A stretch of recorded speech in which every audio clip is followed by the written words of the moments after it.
साल हुए हमारे हमें संविधान में आरक्षण मिले कितने साल हुए? हमारी 2 जनरेशन नौकरी पर आई है। 2 जनरेशन में ही इनके पेट में दर्द शुरू हो गया। वही चीज है, उसी चीज को जो अंग्रेजों ने हमारे साथ किया, अब वही चीज अब गवर्नमेंट कर रही है कि फूट डालो, शासन करो।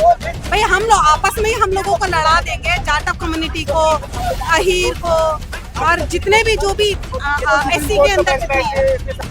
अभी भी हमारी जाति के लिए अलग टेंट लगाया जाता है, खाना अलग किया जाता है। वो क्यों है? उस चीज को कोई नहीं देख रहा है। ये तो देख लिया कि हमने एक नौकरी ले ली, लेकिन उस जो मानसिकता मैंने स्कूल में रह करके, मैंने खड़े होकर के वो मैंने झेला है कि आप कौन सी कास्ट के हो?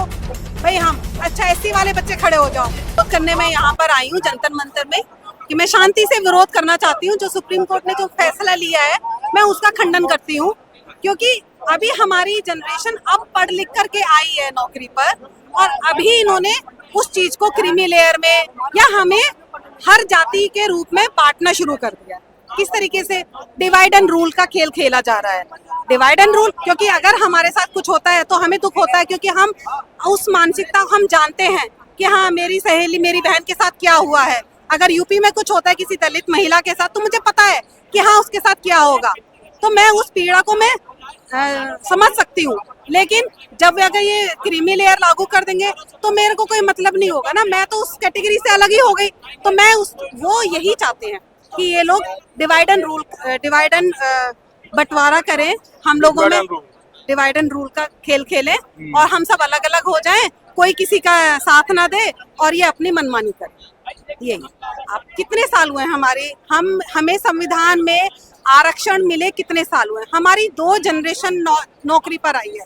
2 जनरेशन में ही इनके पेट में दर्द शुरू हो गया, जो कि उन्होंने क्या करा कि उसको क्रीमी लेयर में लाने किसी ना किसी तरीके से वो कुछ ना कुछ करते हैं। या तो अभी क्रीमी लेयर ले आए या कुछ और है, या हमारे लोगों को किस चीज में फांस करके एजुकेशन के पीछे नहीं भागेंगे, या तो कावड़ लेने जाओ या उस चीजों में जाओ।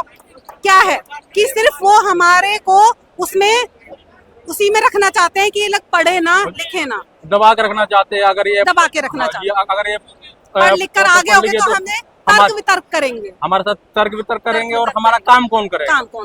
यस बिल्कुल, हमारा काम कौन करेगा?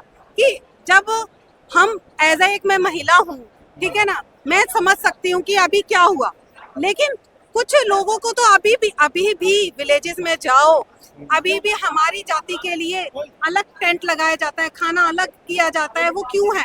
उस चीज को कोई नहीं देख रहा है। ये तो देख लिया कि हमने एक नौकरी ले ली, लेकिन उस जो मानसिकता मैंने स्कूल में रह करके, मैंने खड़े होकर के वो मैंने झेला है कि आप कौन सी कास्ट के हो? भाई हम अच्छा एससी वाले बच्चे खड़े हो जाओ।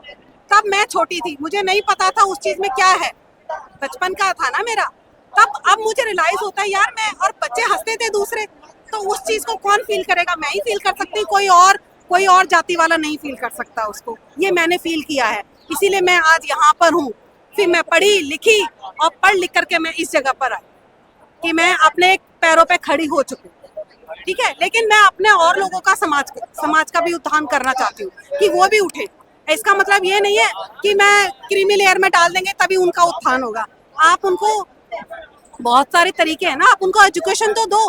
आप ये देखिए, क्रीमी लेयर उन्होंने जो 10% दिया, ठीक है, मोदी जी ने 48 आवर में 10% उनको लागू कर दिया। स्वर्ण क्लास को, अपर कास्ट को 10% रिजर्वेशन दे दिया। अब उसमें उन्होंने कितनी रखी? 8 लाख। हम लोगों के लिए कितनी है? 2 लाख।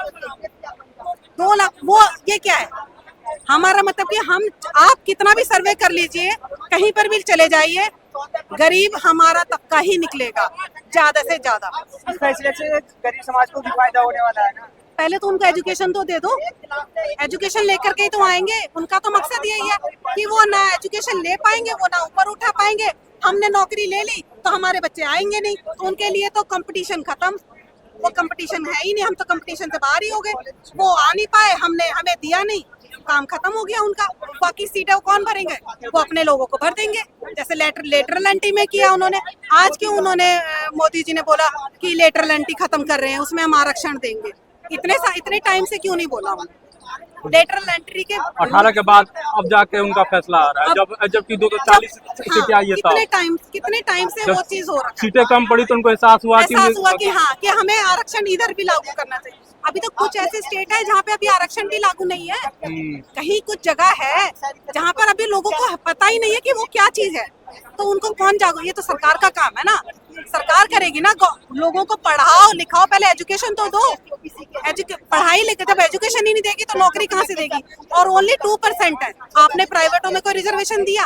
2% के पीछे इतनी वो हो रही है, क्योंकि 2% में हम लोग आने लगे। 1897 में जो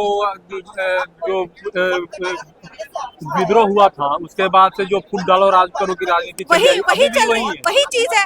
उसी चीज को जो अंग्रेजों ने हमारे साथ किया, अब वही चीज अब गवर्नमेंट कर रही है कि फूट डालो शासन करो। भाई हम लोग आपस में ही हम लोगों को लड़ा देंगे, जाटव कम्युनिटी को, अहीर को, और जितने भी जो भी एससी के अंदर सरकार क्या कर सकती है? वो सब चीज बिना रजामंदी का तो कुछ नहीं होता। इससे साफ पता चलता है। उन्होंने उसका खंडन किया है कि हम उसको पास, लेकिन आप पास तो करो, अमेंडम ला करके इसको खत्म करो। जब इसके अंदर आरक्षण खाली नौकरी के लिए नहीं था, हमारी अनटचेबिलिटी के लिए था। हमारे साथ जो शोषण हुआ है, हमें मानसिक गुलाम बनाया गया था, उसके खिलाफ था। तो आप ये प्रदर्शन किसके खिलाफ कर रहे हैं? कोर्ट के खिलाफ या सरकार के? कोर्ट के खिलाफ ही कर रहे हैं। भाई ये वापस लिया जाए। और हाँ, सरकार के साथ भी हमारा है कि हाँ इस चीज को क्लियर किए। हमारा जो है, हमें बाबा साहब ने जो चीज दिया है, हम उसमें बहुत खुश हैं। हम उसके लिए धन्यवाद हैं, बाबा साहब का हम बहुत धन्यवाद करते हैं। नहीं तो कोई भी गवर्नमेंट आए वो तो हमें देगी नहीं ना। कुछ जो हमें दे रखा है वही दे दो हमें। हम तो उसी के लिए, हमने इससे ज्यादा तो नहीं मांगा। हमें 15% मिला हुआ है, तो हमने बढ़ा के नहीं मांगा ना। और कहाँ हमारी 85% है जनसंख्या में हमारी भागीदारी, लेकिन क्या उसको कोई आप जनसंख्या का वो करवा लो, लेकिन उसका कोई करना नहीं है। उनको जनगणना करनी नहीं है। क्यों नहीं कराते जनगणना? जनगणना कराई जाए तो पता चले ना। आप पॉपुलेशन के हिसाब से करो, पॉपुलेशन तो देखो कि कितने लोगों पे कितनी सीट जा रही है। 49% हमें दी जा रही है, कितने लोगों को? 85% लोगों को। बाकी की कौन लेके जा रहा है? 51% वो लेके जाते हैं। और उसमें भी उनको दर्द हो जाता है कि हाँ भाई ये तो इनको नौकरियां मिल गई, इनके बच्चों को नौकरियां मिल गई हैं, इनको ये हो गया, इनको वो हो गया।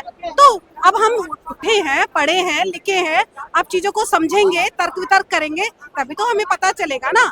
उनको तो डमरू वाला मोदी जी क्या है, डमरू बजाते हैं और डमरू बजा करके निकल जाते हैं, बस मोहित कर लेते हैं जनता को। वो चाहते हैं कि हम तर्क वितर्क ना करें, इसी का हम विरोध करें। Thank you.